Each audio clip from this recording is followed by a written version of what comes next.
All right. Welcome, ladies and gentlemen, storm riders from all over the world. This is the Mike Mandel Hypnosis Academy topical call, which means it's the third Tuesday of the month, 4 p.m. Eastern time. And we are so thrilled because we've got Mark Andreas, and Mike's going to do the intro for Mark, who we've met. We haven't seen in years, except now on Zoom, and it's awesome to see him again. And he's got great stuff lined up. I just want to give you guys a very quick reminder that if it's your first time here, drop a chat comment and let us know, because we can give you a shout out and say hello if you're a new member. And as a recap, on the first Tuesday of the month, we do our Q&A call, which is Mike and I and Timothy answering questions all about hypnosis or business or anything like that, personal development, etc. And then on the third Tuesday of the month is usually when we bring in topical calls and guest trainers. And we love the diversity and the richness and the awesome skill level of all the people that we have met over the years in this community, mostly through HypnoThoughts Live. So you should all be signing up for that conference. And with that said, I'm just going to turn it over to Mike to introduce Mark. And we're going to spend about 45 minutes with training from Mark. We'll do some fireside chat between the group of us here, and then we'll open up to broad Q&A. And Mark does have a gift for you that I'll put in the chat at some point. Over to you, Mike. Yeah, excellent. When I started hearing about NLP, it was 1992. And I began to collect books and then began to do my practitioner training. And the name I kept hearing again and again was Andreas, the Andreas family, Steve Andreas, Connie Ray Andreas, and the books were phenomenal. Every single one, whether they were deconstructing something Richard Bandler had done or coming up with their own patterns, books like Heart of the Mind, all of them are still stellar. All of them are still heavily underlined and highlighted, and I still return to them with alarming frequency. And so when Chris and I met Mark at HypnoThoughts, I'm thinking it might be 5 years ago now. I thought, this is one of the actual Andreas family. I was kind of freaked out. But you will quickly discover Mark is not only amazingly skilled, as all his forebears have been with that name, but he's also probably the nicest guy you'll ever meet, which will annoy Chris because he was convinced that was him. But Mark knows his stuff inside out. It's an absolute thrill to have him here. We're glad to call him a friend and a fellow trainer. And Mark, without any further ado, I hand it over to you. All right. Thank you so much, Mike and Chris and everyone. It's really wonderful to be here and reconnect after that HypnoThoughts 5 years ago. So without further ado, I'd like to begin with a story. This is metaphors after all. And this is a story about somebody who was driving along, had brand new Porsche, zipping down a multi-lane highway, just going places. But soon the highway kind of dimmed, 4 lanes became 2 lanes, and there was an off-ramp. Was that part of the plan? And then pretty soon, bumping along a dirt road out in the middle of cornfields.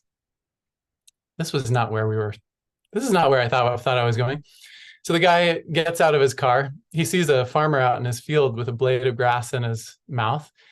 And so he pulls his Porsche over, says, "Hey, sir, could you tell me how to get to New York? New York City." The farmer takes the grass out of his mouth and says, "Son, if I was you, I wouldn't start from here."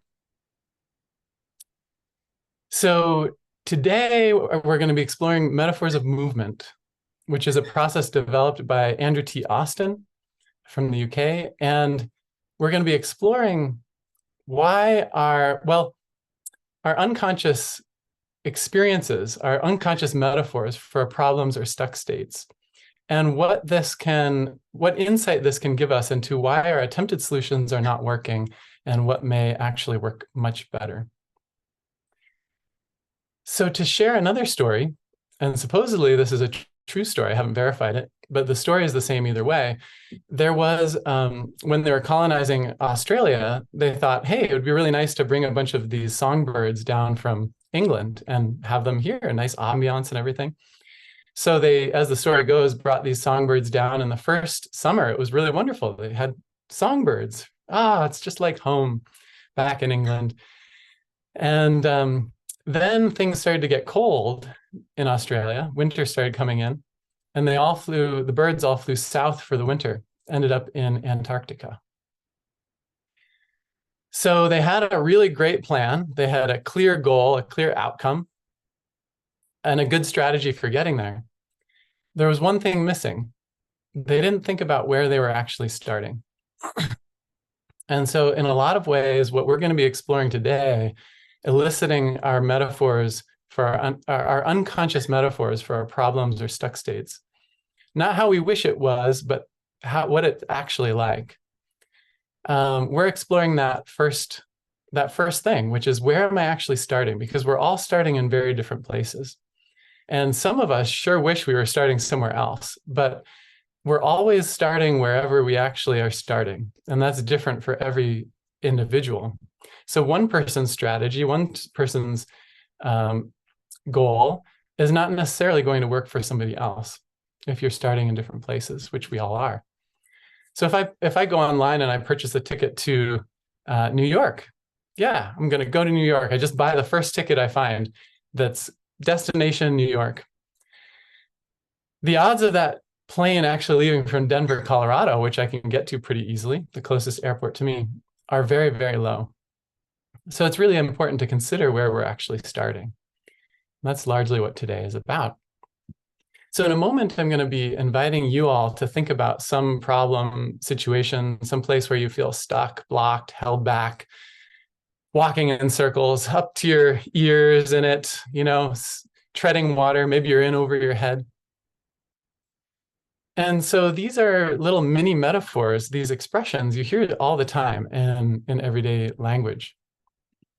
And it's easy to disregard that or kind of discount that. Oh, it's just a figure of speech. It's just an expression. Well, today we're going to disregard everything else and only pay attention to that. Because what you'll begin to find is just within that little expression is actually packed more information about somebody's experience than all the rest of the words surrounding it. So, for example, I had an experience. I was in Andy's training, one of his trainings. We brought him here to Boulder to teach almost every year for quite a while, up until the pandemic. And I was in a breakout, and so my partner asked me, okay, so the whole thing, the whole problem situation, what is it like? Oh, okay, what's it like? And the first thing I was aware of was I didn't feel grounded. It was almost like I was up in the air, like suspended somehow. So I said, well, it's like I don't have my feet on the ground. It's like I'm suspended like 6 inches or a foot above the ground. She goes, okay, suspended like what? Oh, I haven't considered that. Okay, let me just check. Well, this is going to sound kind of weird, but it's as if I'm suspended by a rope from the top of my head. And underneath my feet are 6-inch spikes. That's just what it was like. Now, she started to get a really worried expression on her face because this sounded like possibly psych ward material we're dealing with here. She's like, a rope around your neck, and she's like starting to sweat a little bit. And I said, no, it's even weirder than that. It's like the rope is growing out of the top of my skull. So now she's running off to Andy like, okay, we've got a serious situation to deal with here. I like to share this story because the problem that I was working with was actually something I considered in the mild range.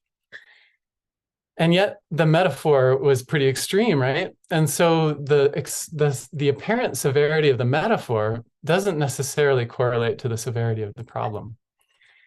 Anyways, that's just what it was like. That was the experience, my primary process experience, the right brain, unconcerned with cultural custom and what's culturally acceptable. That's just what it was like at an experiential level. And so we're going to begin to set this part of you all free in a moment here. Those of you who are brave enough. So I'll just draw up a picture here of what it was like for me.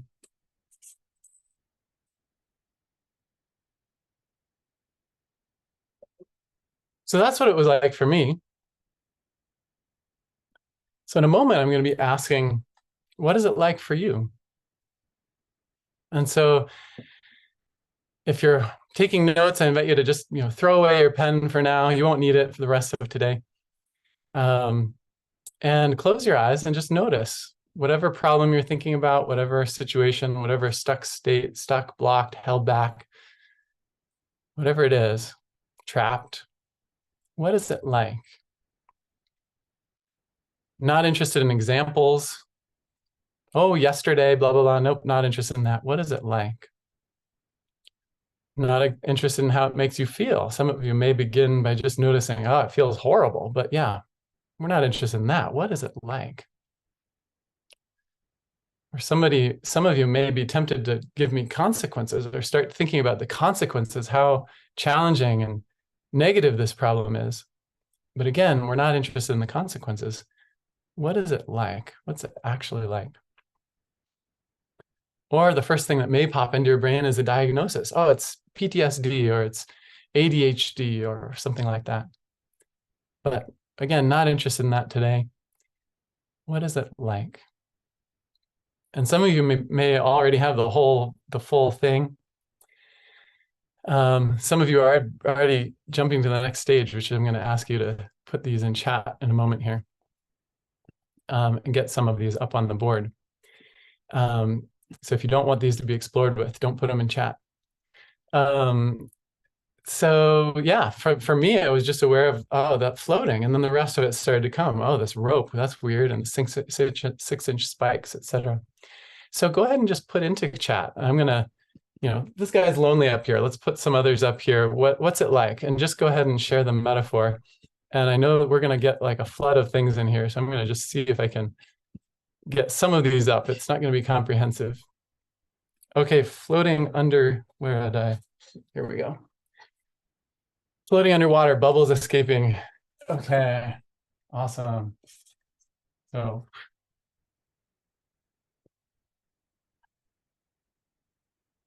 being on a turntable with different doors around it. Okay.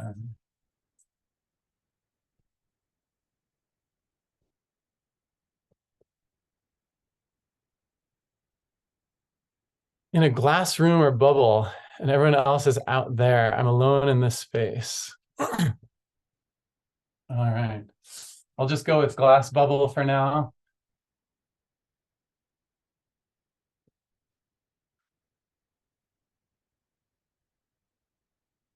Okay, crunch tightly into a small box.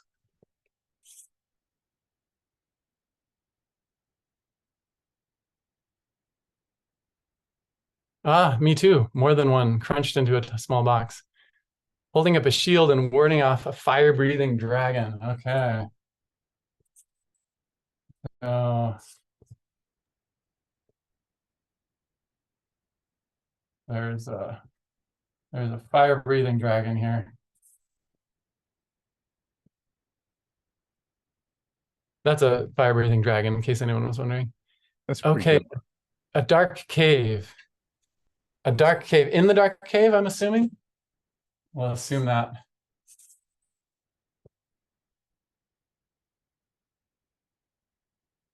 Okay. Like I'm made of concrete, hard to move. Okay, interesting. There's more to that one to find out exactly what's going on there. So I'm going to leave it for now. Quicksand. I'm assuming in the quicksand to some degree. Some people are just wading through quicksand. Some people here. Let's do this one all the way up to the neck in quicksand.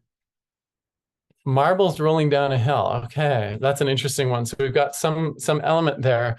I don't know where she is in the metaphor, so I'm going to wait to put that one up. A giant orange. Okay, similarly, I don't know where the person is within that, and they may not be. Slogging through mud. Okay. Slogging through mud.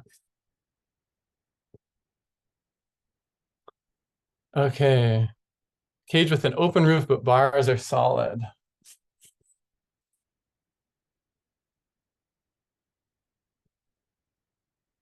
All right.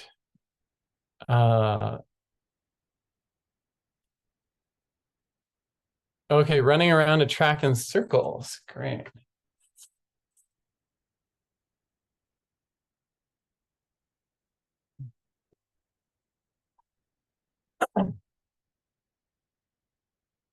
Standing in front of a dark cave. Okay, we'll just put them over here. We've already got the dark cave. Okay, in a constant loop, like being on a Ferris wheel nonstop. Okay. A lot of similar themes here. Yeah, a lot of loops and circles going on, huh? Let's see. Okay, so like being on a Ferris wheel. Different orientations of circles as well, right? Okay, square cardboard box up to shoulders. And trudging through a swamp. We've got mud already and quicksand, so got that general. Okay. Suspended above the ground like a marionette. Oh, good. I was hoping to have some more company there. So not going anywhere. Okay. I'll just get like one or two more up here.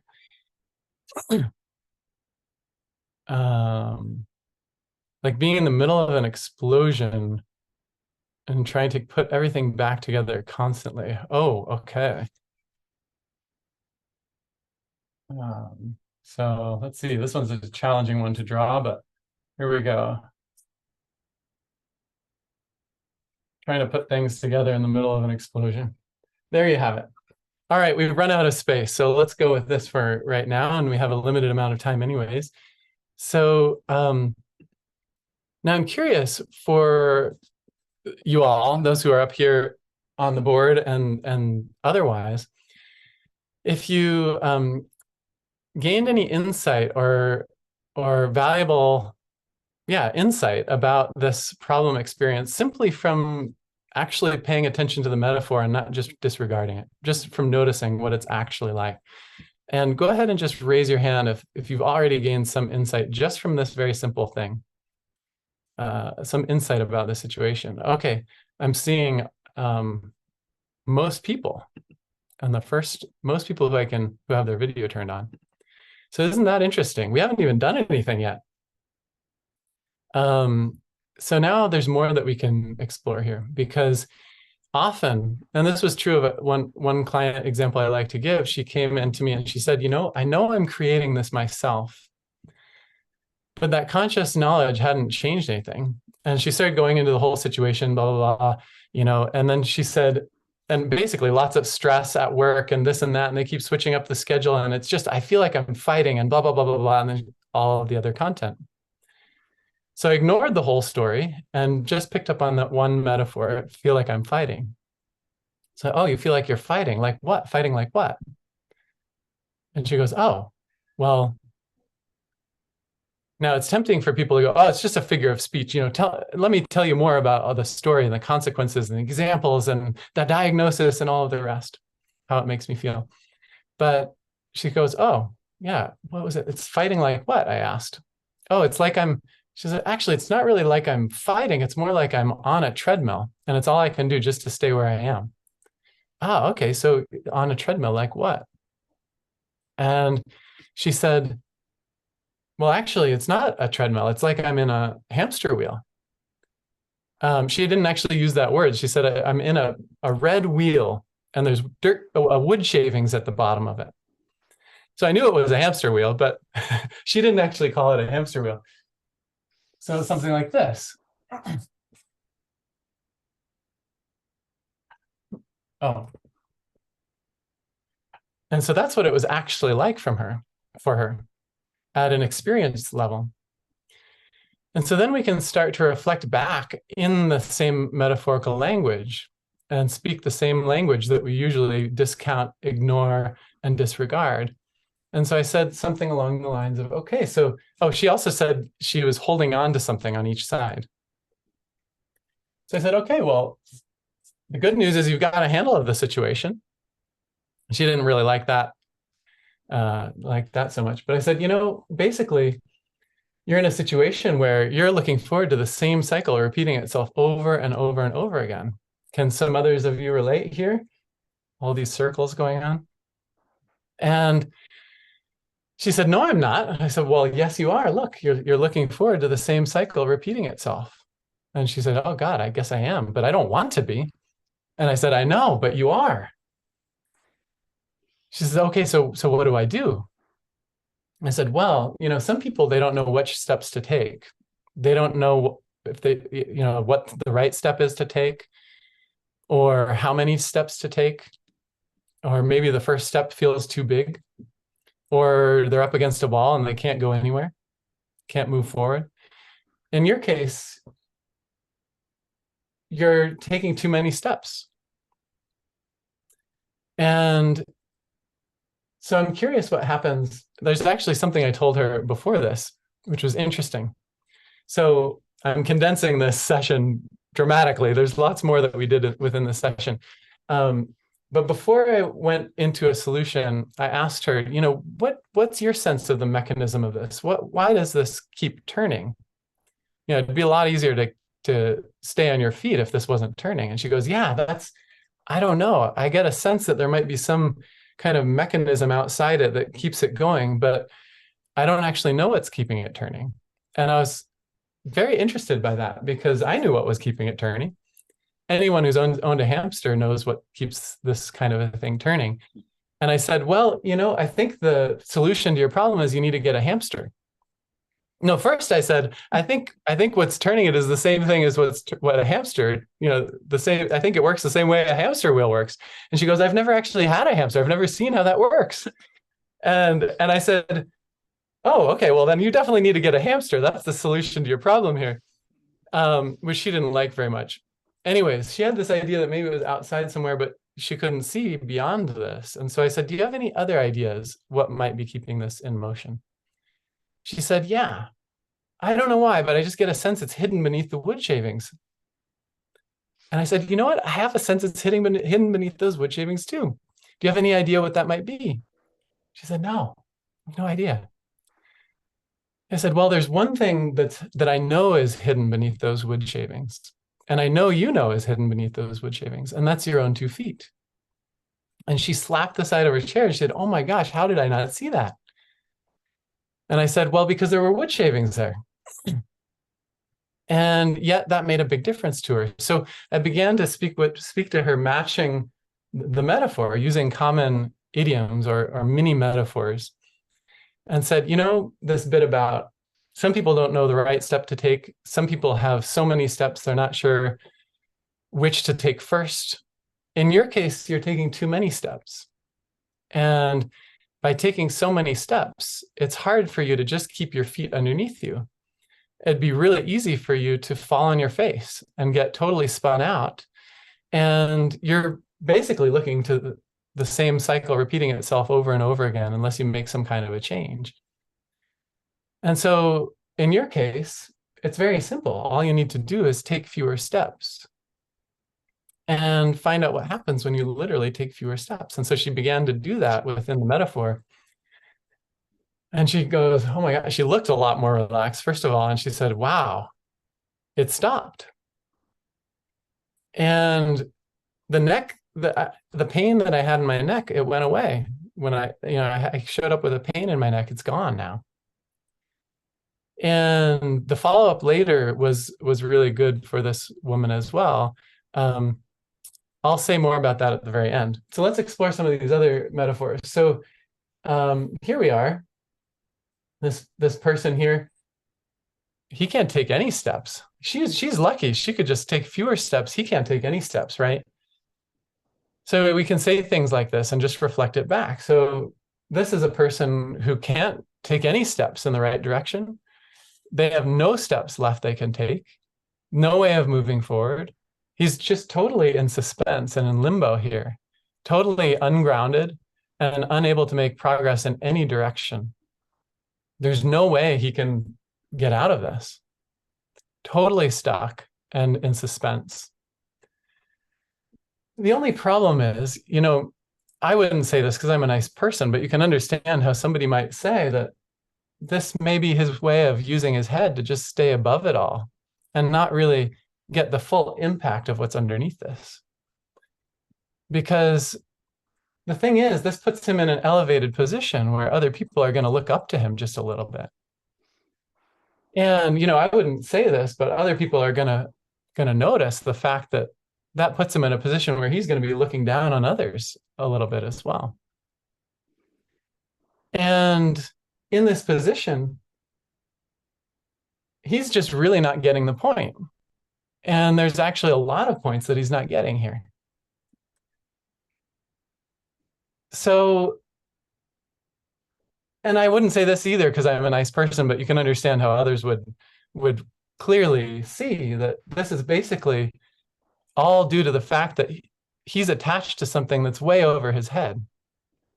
And it's this attachment that keeps him from getting the point, getting grounded, and being able to take any steps to get somewhere more useful.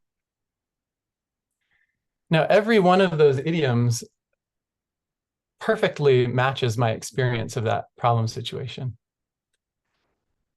So it may seem like a clever thing from the outside, but if you're the person on the inside, it's like, are you clairvoyant or somewhat? I have clients say that sometimes. Are you clairvoyant? How do you know all of this? Well, actually, I don't. I don't know any of it, but I can easily match my metaphors to this metaphor and know that that's going to match the experience. So it's a very powerful way of demonstrating that we understand this at a depth that perhaps that person themselves has not even registered, because our left brain is so good at just discounting and ignoring this sort of weird metaphorical stuff. Let's just talk some more.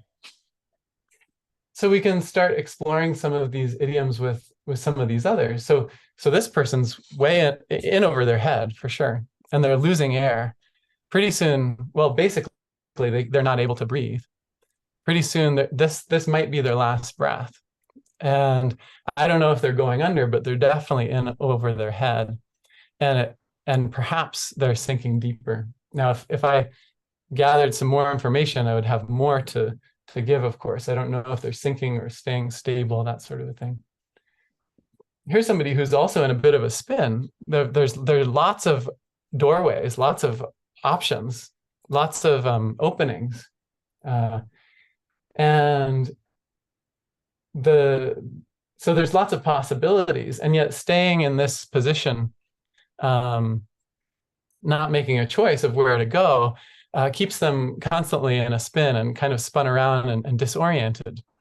So their orientation is always shifting because of the position that they're in, even though they have a lot of choice and a lot of possibility, assuming the doors will open. Here's somebody who's all alone. This is in the glass room or bubble.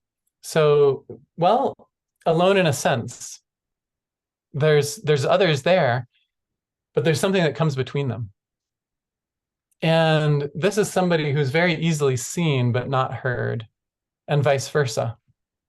It's very easy for them to see what's going around but not to really listen because of what gets between them. Because basically what's going on here, there's a clear boundary that separates this person from everybody else. So you can see how I can just match my language in metaphor. It's going to match the experience as long as I do it correctly. Here's somebody who's very boxed in, and so boxed in that they can't even stand up for themselves and can't even take a stand. And it's very restrictive, this position. Now, this is somebody who's trapped in these are metal bars. There's an opening above this, but I'm not sure that's going to do them any good because these are solid metal bars. There's no way out. So they can't really do what's right or move forward in their life or even explore what they have left. So they're really trapped in a whole different kind of way. Slogging through mud and quicksand, and let me just keep an eye on the time. Oh, good, we're doing well. So slogging through mud or quicksand, it's slow going. It's a slog. It's every step you take is just going to get you dirtier and dirtier.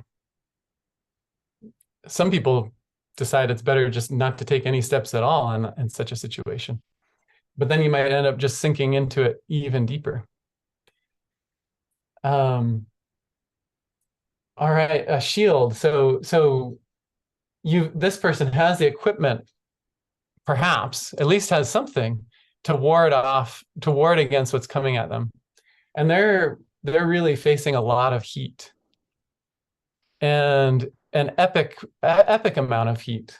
This is something that's almost beyond reality here, the kind of force that they're up against. Maybe they're battling a bit of a fantasy. This person is totally in the dark here in this cave, or at least they're very much in the dark. Maybe they can see out. I don't know if they can see the light, but they're very much in the dark. And this person is facing something very dark, is facing the dark cave, looking forward to something dark. This person's going in circles. This person's going in circles, but in a different orientation. This person has a lot of ups and downs as they're going along this particular circuit. This cycle that they're in involves ups and downs, constant ups and downs. This one's just around and around. And let's see. Oh, this one, putting things back together as things are exploding. So this is an explosive situation that this person is involved in, and things. It looks like it's almost impossible to know when things are going to explode, and they're trying to piece together the pieces in the middle of these explosions happening. Almost perhaps futile if this keeps on being as explosive as it has been. There's going to be no way that, no matter their best efforts, there's no way they're going to be able to put together the pieces as long as things keep exploding here. Yeah, so suspended, in suspense, a little bit differently. I had one rope. This was marionette, so I'm assuming multiple. So there's strings attached here. And I don't know what's on the other side of this, but this person is attached, whether they like it or not, they're attached to somebody else that has all the power in the situation. Somebody else is pulling the strings here. And they're just forced to dance along with that and go along with that. All right, I see some chat popping up too. So thanks for those comments. See some, I love it, and probably missing many other things. Feel free, Mike or Chris, if you want to call anything out in particular from the chat. So perhaps that's a good place to, well, let me just get a show of hands. You can either physically raise your hands or virtually use the raise hand function. For how many of you, if your metaphor was up here and I was delivering some of those idioms, for how many of you did you gain additional insights? Or maybe you came up with some for yourself, even if I didn't. Additional insights through that process of the idioms being reflected back. Let's just see. Go ahead and raise your hands. So I'm seeing at least, looks like a little bit more than half the group at least. Those of you raising your hands. And probably about half the group we haven't gotten to yet. So isn't that interesting? Often, through reflecting back these idioms that match the metaphor, there's these aha moments of like, oh my, wow, I never even realized that dynamic that was at play there. So this is just a fraction of the metaphors of movement process. To introduce how powerful this can be, of finding out, okay, where am I actually starting? Not where I want to be, but where am I actually? Because that's the first thing if we want to take steps to get somewhere different. And the process does involve eliciting the full metaphorical landscape. In the link that Chris will share is a handout for how to elicit one of these autogenic metaphors, the metaphor for how it is, the unconscious metaphor for how it is, as opposed to the one that we wish we had. There's a handout for how to do that with anyone in 5 simple steps as a bonus, and how to elicit the full metaphorical landscape, which then gives you even more material to reflect back with these idioms.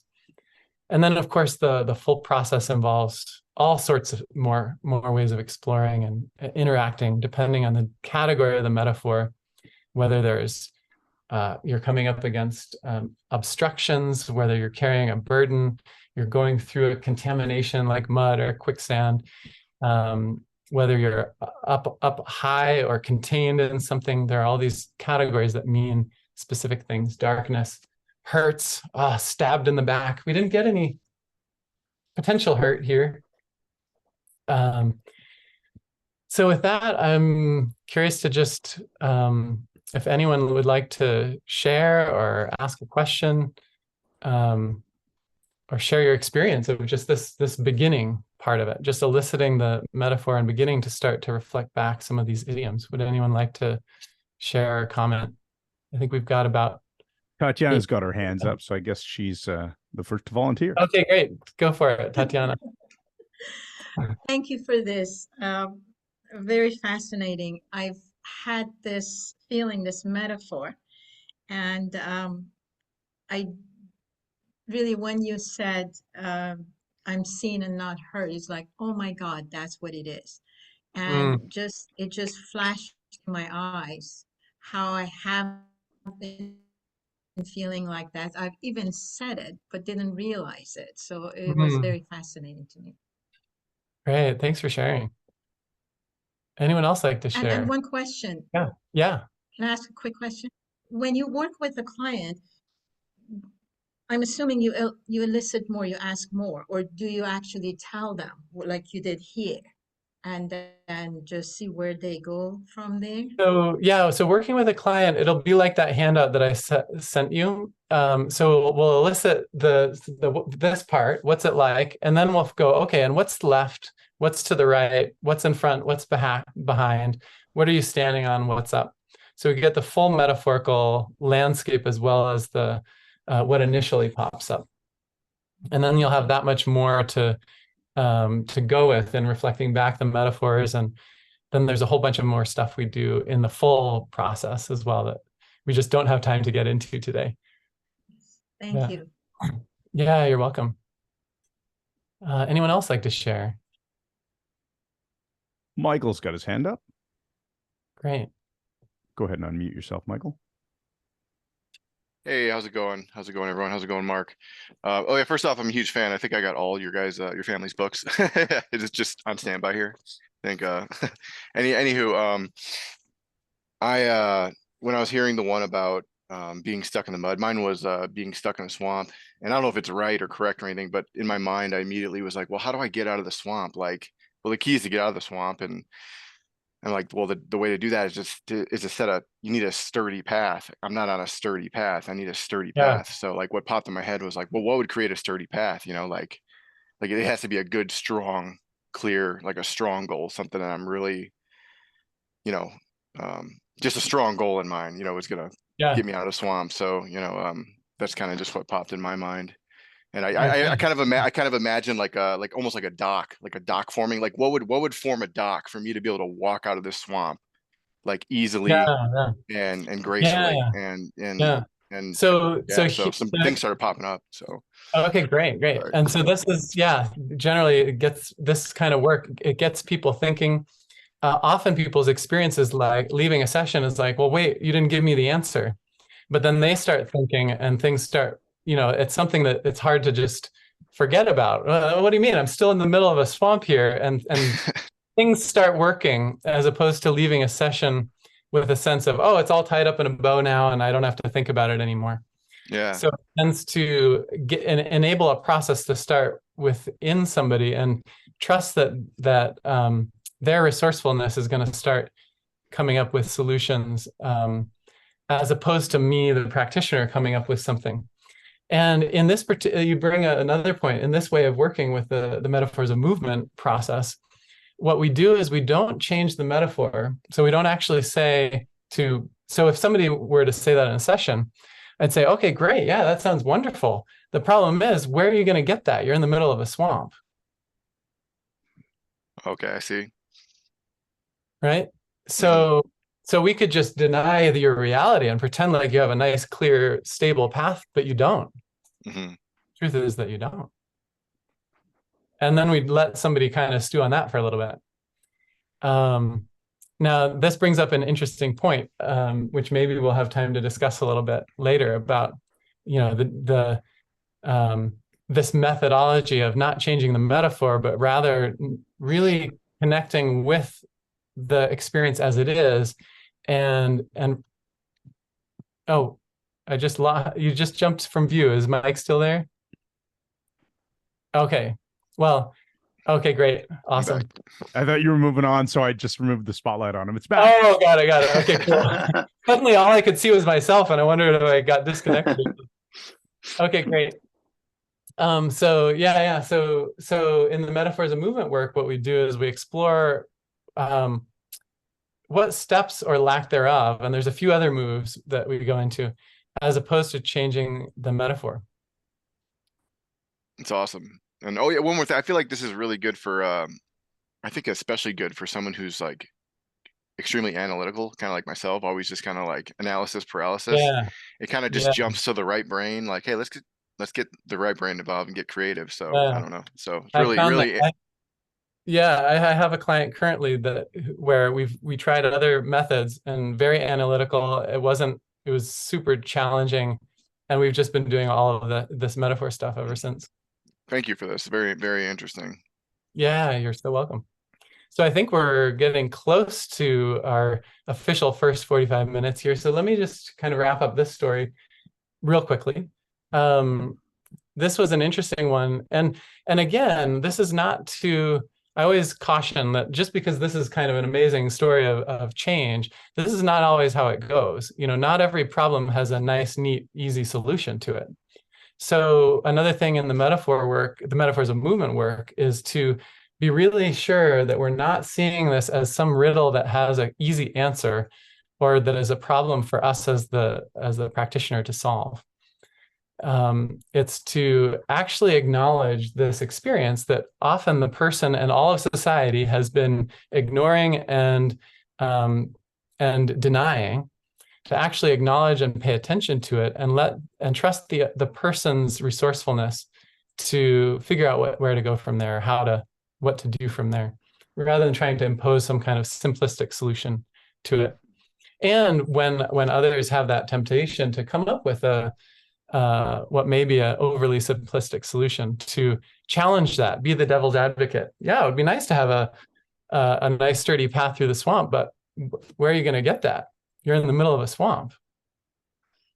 Oh, okay, yeah, maybe that's a good point. Because it may be that we've been told our whole lives by people with good intention that all you need to do is build yourself a nice sturdy thing. Yeah, well, easy for you to say. Maybe you've got a whole lumberyard or something in your metaphor, but I'm in the middle of a swamp here. Then we can feel even worse about the fact that we haven't been able to get out of it. Comes back to what you said at the beginning, right, Mark, about how you have to know where you're starting. Yeah, exactly. And so with the best of intentions as a therapist or coach, we can inadvertently perpetrate the same kind of denial of somebody's experience that everybody else has been doing up until that point.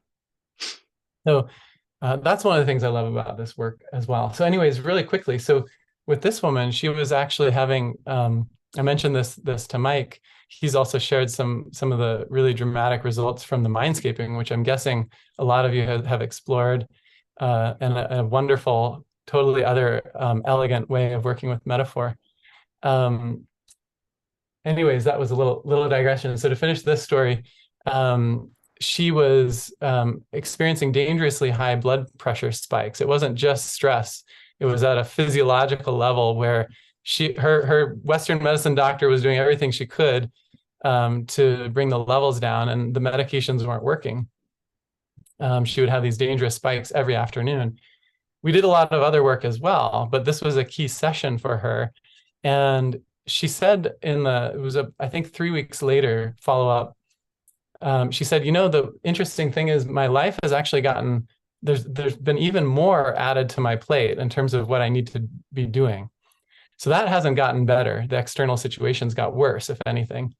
But her blood pressure came back into regular levels. And she said, yeah, it's like now I just have the ability to step off of it. And in fact, I'm just standing beside it now. And I'm just able to deal with things so much more easily. So it was in her case, now, because of this metaphor, all she needed was one step to make things very, very different. Now, for somebody in the middle of a swamp that goes all directions, is one step going to be possible to change that? Probably not. So it's going to depend on the situation that we're each starting in. So I think I'll officially leave it with that, and Chris and Mike, take your lead on where we go next. Okay, well, I'll Alrighty. jump in and how about this? I'm going to drop the link in the chat again right now. I already dropped Brilliant. it, but I'll just make sure it's fresh there for you. And this is Mark's link for a PDF cheat sheet. I think you already explained what it's all about, the process, right? Yeah, And I listing believe one of you're these offering, metaphors and 5 easy steps. And yeah. Mhm. And I think you also have in there that you're offering people a discount if they do want to take any training with you on metaphors of movement. But it's of course optional for everybody, but we always help support other people's events. And Mark's got an awesome event. Do you want to talk about what's going on and make that offer clear? Yeah, thanks so much. So it's a $50 off code that's good through the end of this month for either the video course that I just produced, actually. That's Metaphors of Movement Level 1 training, or the live online one that I'll be doing in January. And you can go to the website, and if you click on the links, you can learn much more about all the information in there. There's a lot of detail. There's a lot of material with this way of working. Cool. This is just kind of dipping your toe in the water, so to speak. Awesome. It's the lowest pressure pitch ever. So that's perfect. People can go and explore it for themselves. Punch in your name and email, guys, in the form so that you can get email information from Mark. I know Mark is not the kind of guy who's sending out a ton of emails, so you're not going to get spam. Don't worry about it. Get on good email lists of people who send out good stuff, and Mark is one of them. So we'll just add that. That's my chime in. I think probably we could do a fireside chat style now with me, Mike, Timothy, you, and then we'll open it up a bit for some general Q&A. And I want to start off because I noticed that with these different images, I have a bit of a two-part question, and then that's the only question I'm going to ask. So we have these metaphors that you've drawn. I like your art skills. They're way better than me. I'm like an engineer, and I can't draw anything worth crap unless it's straight lines. Environment. It noticed to me that when we're talking about stuck states, it's either a situation where it seems where people are in an environment, it's like it's just happening to them, or somehow they're there at that static moment in time. In the swamp is a good example. Or they're reacting to something in their environment, for example, the shield and the dragon breathing fire. Or they're making their environment, they're creating it, the hamster wheel kind of thing. Or in my case, it was running around a track over and over. Well, I'm the one doing it, and I realized that. I thought that was pretty cool. And so I want to know if I'm on the right track, if that makes sense to you, that seems to be the way these tend to go. And then what go beyond the elicitation, what do you do next? And what does a therapeutic resolution look like? Is it typically one session even, or not typically at all? Where do you typically go from here? Yeah. So like in a session, basically, the whole thing, what's it like? Just starting out right out the bat. And the handout will make this part clear, kind of how to start out the session. Because if we go into a bunch of rapport building and language, now we're going to be working against ourselves. It's going to be harder to elicit the metaphorical experience. So once we've got the full metaphor, then there's a process from there. And to put it in a nutshell, there's a number of different steps that we go through in addition to reflecting back these idioms. And all of the different steps that we go through is basically, the purpose of it is to get somebody to realize that their attempted solution sucks. And it's a correctly, I think. What's that? I said that pretty well puts it correctly. Can anyone else relate? But yeah, see, I like that. Now, let's not use such technical language here, right? Yeah. So, often people have tried everything they've got a great solution. It just hasn't worked, but it's a fantastic solution. And I've tried everything to get the solution to work. I haven't managed to make it work. Okay, I'm going to get a therapist. Maybe they can make my solution work. I'm not interested in what their solutions might be. I want them to make my solution work. So this is a whole process to get people in touch with, okay, maybe your solution sucks. Maybe we just need to abandon, because until somebody abandons the attempted solution, there's not going to be room for a different solution. And so that's really what this way of process is going for, is to, in rare cases, somebody goes, yeah, I like that. I like that solution. Great, problem solved. On to the next issue.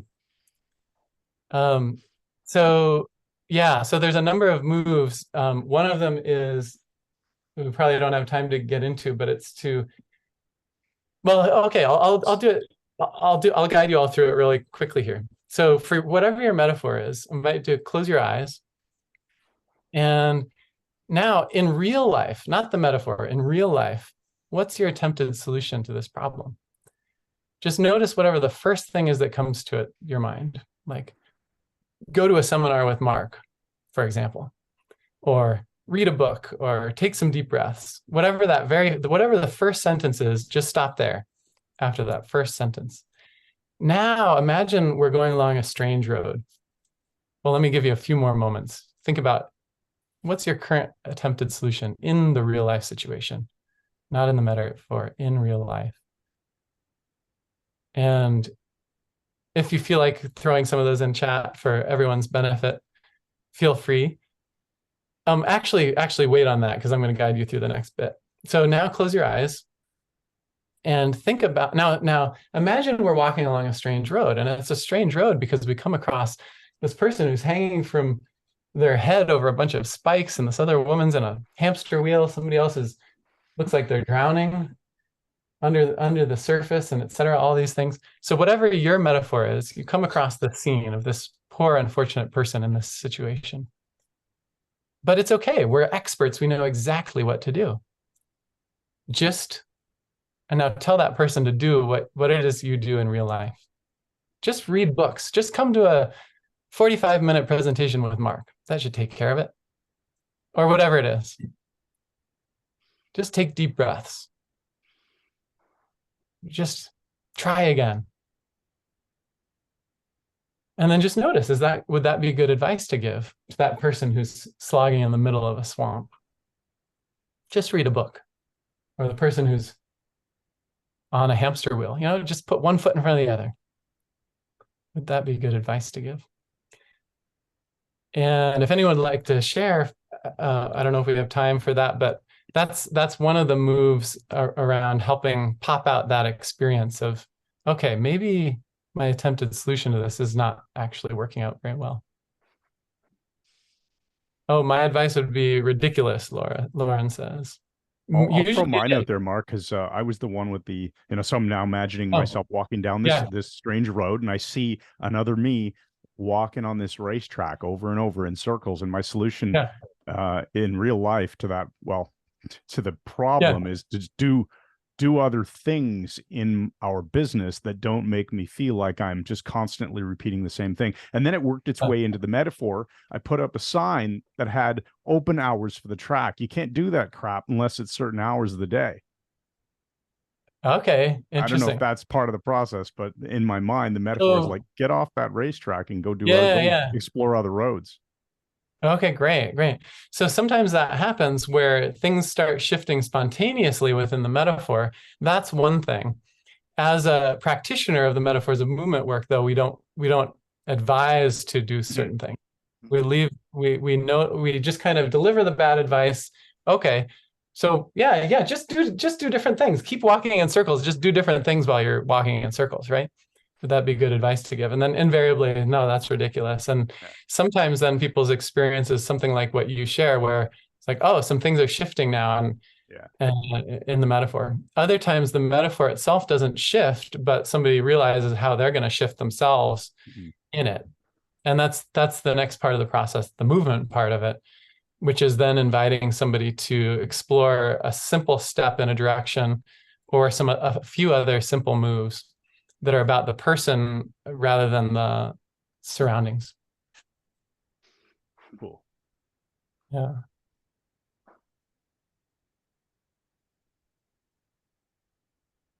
Anybody else? Or should we go to fireside chat? Or we're in it now, sort of. Mike, you want to say anything? Yes, I certainly do. I'm just waiting for a slot here. Interesting. Mark, if I can comment, this is extremely elegant, and it has tremendous utility. Just seeing this is pretty mind-blowing. Yet another way of working with the metaphorical aspects of the mind. And what I see is this is a natural and very healthy evolution of the way both hypnosis and NLP have gone in the last 20 years, insofar as initially, when Erickson was the rage before he became, called the Purple Pumpkin, you always tear down Bruce Lee 5 minutes after he's dead. Everybody in the world could beat him, including your grandmother. It's just the way it is. But when Erickson was king, everybody made it seem like all you had to do was, Milt would get someone in his office. He'd sit down and gravelly voice, and he'd tell them a metaphor. and their lives would transform, which was often the case, which is maybe easier if any of us had the unconscious mind and experience of Milton Erickson, which we didn't have. But when we attempt to do things like that, we are imposing a top-down method of bringing in the metaphors from our own life that we think will apply. The beauty of this method is the same thing that happened, when David Grove discovered clean language, and I found out mindscaping worked. And this as well, we are no longer imposing our model of the world or even our desires for this metaphor might help. There's none of that. It's all being generated from the unconscious of the client. Consequently, it has to match their situation. And I think that's the beauty of this and the utility of it that makes it so simple. Again, they're generating it, handing it to you, and then you can begin to assist them in unpacking it. And I would suspect, not having seen more than just a few minutes of this now, that the same sort of thing would happen as you do this. And correct me if I'm wrong. The same thing we see in mindscaping, the same thing we see with clean language, that one of two things typically happens when the client's own metaphor is unpacked properly. They either have an aha moment, like, oh, shoot, of course, they see things in it they'd never seen, or they actually wind up solving it. It seems to be one of the two. And it's that wonderful thing where they are offering you the key to solve their problem, which I think is fantastic. Yeah, I agree. It's such a, and it's such an enjoyable way to work because I don't need to have any answers and I don't need to figure it all out and have the mind of Milton Erickson. And often, so many times in metaphor sessions, my experience when I'm reflecting back the idioms is, I'm just literally describing the metaphor in metaphor, which is hard when you first start it, but it gets a lot easier sooner than you might think because there's a limited number of these culturally accepted idioms out there. But I've had so many times in my experience where I'm just reflecting back what's true of the metaphor. And I'm like amazed at the wisdom coming out of my mouth because I didn't know that. And suddenly I'm describing these complex elements of the situation that I would have never been able to figure out in a million years. And if you weren't clairvoyant. Which, yeah, exactly. Which don't tell that one guy, but I'm not. I won't. So it builds rapport, of course, because you're simply reflecting back aspects of the person's own metaphor. And there's no resistance to begin with. In a sense, you have a bit of a compliance set happening here without specifically telling anyone what to do because they're the ones that created the metaphor, so they can't deny it after. Exactly. Brilliant. Yeah. And it makes it really easy to receive hard feedback too. If somebody just came along and told me you're a little bit stuck up and you're not getting the point, that wouldn't probably go over very well. But once I have this experience and somebody tells me that, I feel seen and validated and realize things that I just wouldn't have even been aware of before. Like, oh my gosh, whoa, that's true. I had no idea. Yeah. Could we bring up a few questions? Yeah, and let's ask September Man for his comments. Let's get him on this too. Timothy. Yeah. Oh my gosh, I am loving this, Mark. Wonderful stuff. I just got to say, I was the shield with the dragon, right? Okay, awesome. Okay, so I was listening to you about okay, and then you said, well, yeah, it could also be like a fantasy, like they're making it up. Oh my God, that hit me so hard. That was like a Mack truck. Ouch. And then the metaphor immediately shifted to me just like holding my hand with a lighter. And when you had us go through the other thing, I just walked by and slapped it out of my hand. So bravo. That was awesome. Brilliant. I had a physiological response, full integration. That was great. Thank you. Well, Timothy, I'm glad to hear that because this whole meeting is really an intervention for you. Oh, I knew it. Now, and I just got to say, it's so wonderful to hear that there are other people, like Mike was saying, also working with metaphor outside of just, hey, look, you can talk to people in this interesting way, or we can create trance, where really the metaphor itself is creating the trance too. Because I'm sure several of you, once you started entering your own metaphor and experiencing it, things happened, right? How many of you felt like a physiological change or noticed an experience happening? Yeah, So it's just another way of, as I would say, like entering our own metaphorical loops. So that was great. That was an awesome experience. Thank you. Yeah. Awesome. You're so welcome. And thanks for sharing your experience. Yeah. That's a really cool point that Timothy makes about like when you start really thinking about your metaphor, your attention is focused on it, you're imagining it, and since it's your own, you believe in it. Therefore, Ernest Tilgard's believed in imagination is satisfied. His definition of hypnosis is a very hypnotic experience. Yeah, absolutely. I mean, in a sense, like this is the right brain hemisphere, the one that we ignore and shut down and try to, be culturally appropriate. And this brings in actually one of the things that makes these idioms so powerful is that it's a way of validating the right brain unconscious experience through what is an idiom? It's a culturally accepted metaphor. Mhm. So it's a way for the right brain to actually start, or the left brain to start speaking with the right brain rather than just ignoring it. And it's also a way for people to realize, oh, this situation that, whether it's battling the dragon or whatever, that felt so unique and weird, I must be the only one who's had this experience. Now suddenly it's being validated through culturally accepted metaphor. Now oh, wow, okay. In order for it to be a cultural metaphor, it has to be a universal kind of experience, or it wouldn't be an idiom. Makes sense. So there's a lot of things going on at a lot of different levels. That's one of them. Okay, we got a couple of hands up. Are you guys cool with shifting to some general Q&A? All right. Sure, I see sure. Hugh Comerford and Jason Gobelli. So let's go in that order. Okay.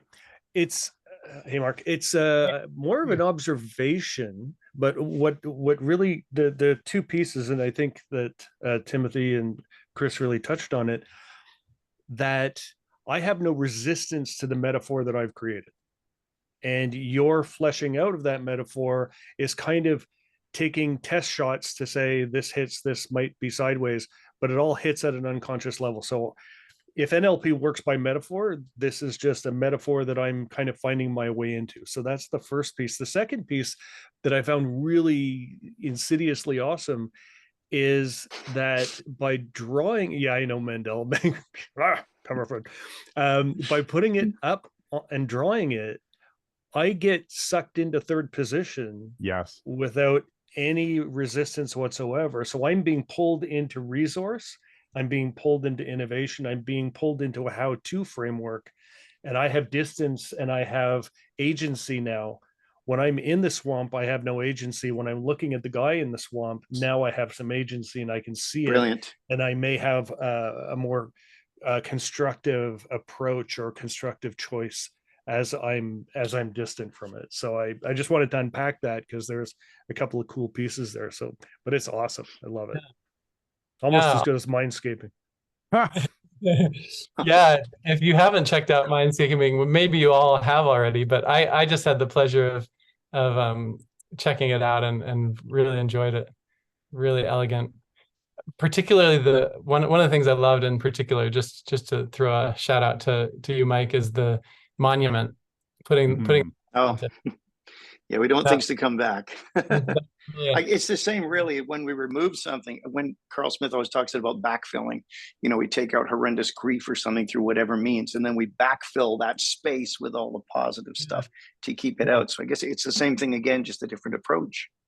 Yeah, and it's a beautiful metaphor for doing that. And another thing, for those of you who are familiar with the Mindscaping, a distinction that I noticed is between this one and Mindscaping is that with Mindscaping, you're eliciting you're specifically eliciting a map, a metaphorical representation of the map that's got the right level of detail, the right, resources to navigate whatever the issue is that somebody's working with.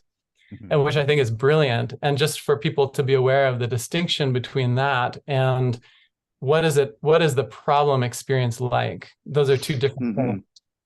Right. Different but related. Yeah. Yeah, exactly.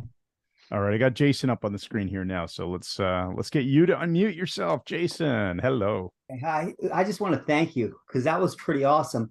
And mine was a weird one that you threw to the side. I was the big orange that was ready to explode. And he goes, oh, I don't know where this is coming from. But when you started explaining things, it became clear that I was the big orange full of juice with so much in my life ready to explode. And then the first option, when you had us go back in, the first option, he says, well, what do you do? And I think, well, don't add any more to my life.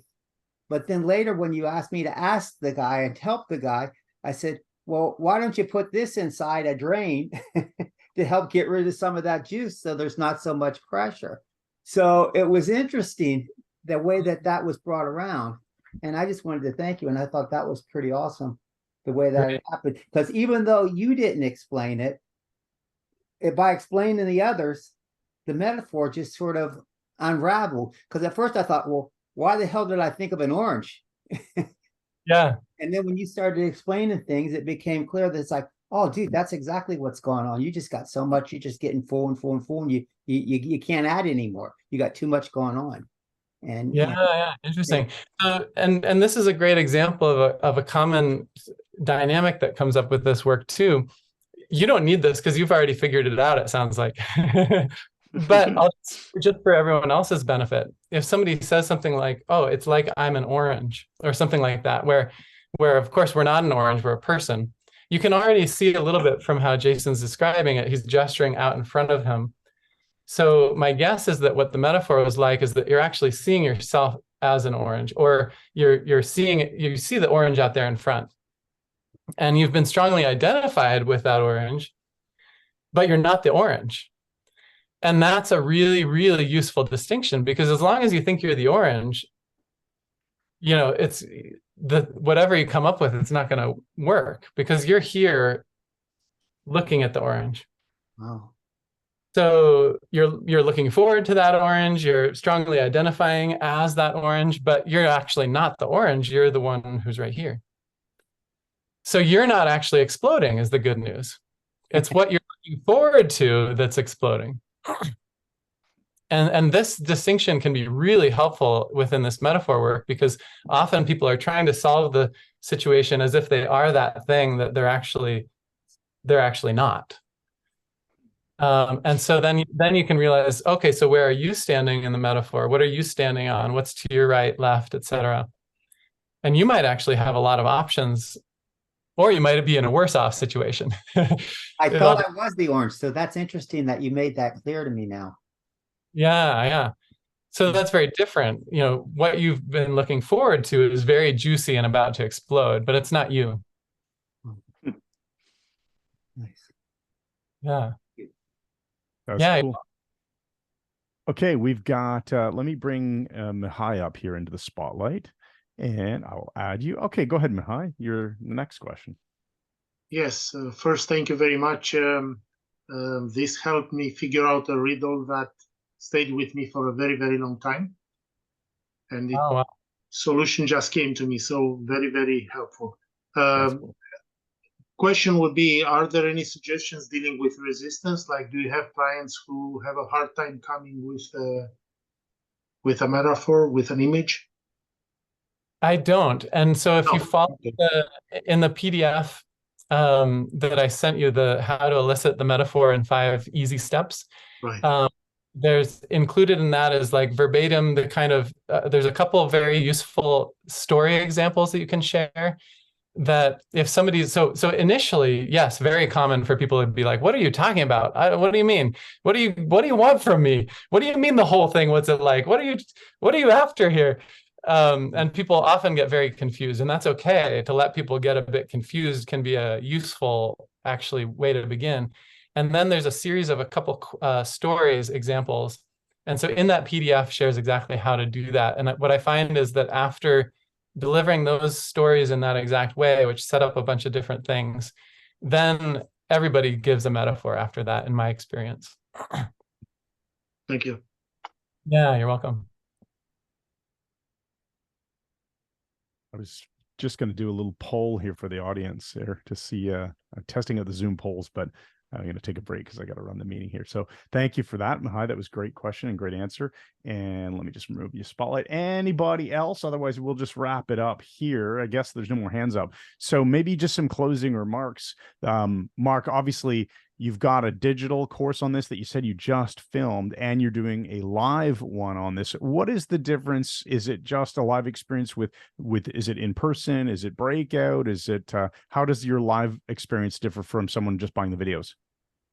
Yeah, so the video is actually, it wasn't just filmed, it was 2 years ago. Okay. over Zoom, and then edited, so it's just the good stuff. So the video training, it's the same as the live training. It's the recording from 2 years ago, with an added bonus of a client session demonstration and follow-up, like initial intake and email. Like you see the full sequence of like one session and feedback afterwards. So that's not part of the live training. And then the live training, it's the same material as the video course, but with, of course, the benefit of getting to practice it all together and do all the exercises in the breakouts. That would be awesome. We love that format. We've been using it for Foundations Excellent. for a while, and it's terrific. So, okay, well, that's fantastic. I'll just drop the link in here. I think, yes, it's still there. I'm going to drop it in here one more time for you guys. When we end the meeting, that link will go away because the Zoom meeting closes. So please click on that now. I will also make sure that I put it in the archived recording of this session. This is really cool. I love all the comments, and especially Hugh's comment about shifting out of first position. When you look at that diagram, I mean, to me, that feels like a dissociation. I start getting into resource mode. Then when you frame the whole thing of, well, imagine you're walking down the road and you see this situation, you're external to it. And I love it. I almost feel like no matter what you do, whether it's mindscaping, whether it's this or some other intervention involving metaphors, clean language, you've got to have one of these in your toolbox. This is just so cool. Yeah. And people get these profound shifts even without doing anything, like you just pointed out. So that's what I wanted to say. Mike, any closing remarks, Timothy? I just want to say, Mark, thank you so much. I hope that an awful lot of people do your training. We'd love to bring you to Toronto at some point. That should be figured out at some point in the distant or not too distant future as we get everything together. And at minimum Zoom material. Yeah, this is at minimum Zoom. This is freaking gold. Thank you. You're so welcome. It's such a pleasure to be with you and a really wonderful group. Yeah, so thanks so much. All right. And you want to take us out, Timothy? Yeah, with that, let's everyone unmute. You know how we end these. So Timothy, you want to do it? Sure, I would love to. Mark, thank you so much. Mike, Chris, and all of you, thanks again. And good night.